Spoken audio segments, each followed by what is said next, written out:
will say I have read more than one article recently about guys who have accidentally put the wrong powder in the wrong scale, or they forgot what powder was in it, or you know, just any kind of mix-up that occurs with powder. So I thought I would show you just my really simple but effective way that at least I try to manage my powder. Now, no program is foolproof. They don't call them on purposes. They call them accidents for a reason.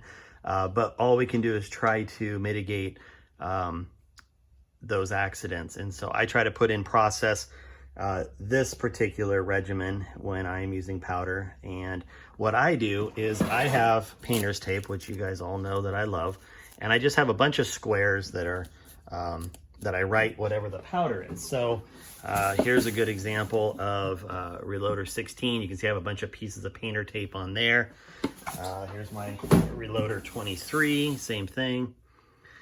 And anytime I'm using my auto tricklers, the auto drops and auto tricklers, I will label them. So you can see back here, there's a piece of painter's tape.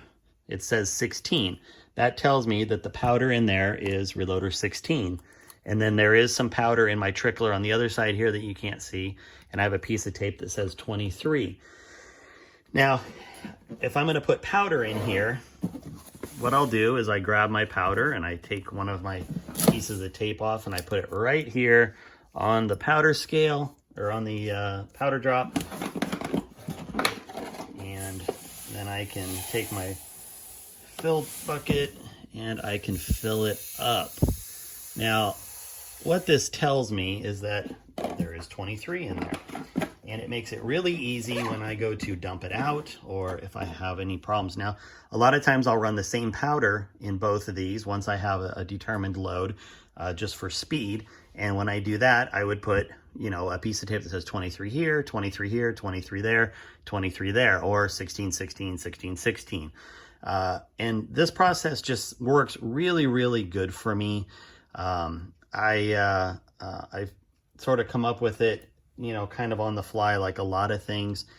And the next thing that's sort of on my agenda is, you know, obviously these caps can get mixed up between the right and the left.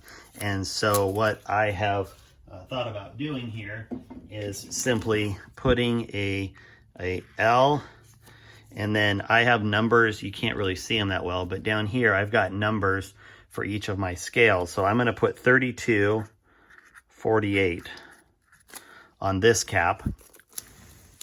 All right. And now, if for some reason those caps came off, and I'm going to do the same thing over here. So this is the right one, and it is scale 7267. Now that's the number that's denoted inside of my auto trickler app, so I can never screw it up as to which one it is. And so now these caps have a determined location. So you see how this is a process that you can keep refining as things work. So there's really no way to screw this up or this or this. And really for me, that's what's important. Now, anything like, you know, any little pieces that fall out or whatever, I never recycle those. You know, I just blow them off the table and I'm done with it. I'm not a big fan of pulling powder off my bench, even if it's a little bit or a lot, and recycling it. I don't want to take any chances that any powders get mixed up for uniformity's sake or from a safety standpoint. So anyway, there's a quick and simple tip that will help keep your powders separated and safe.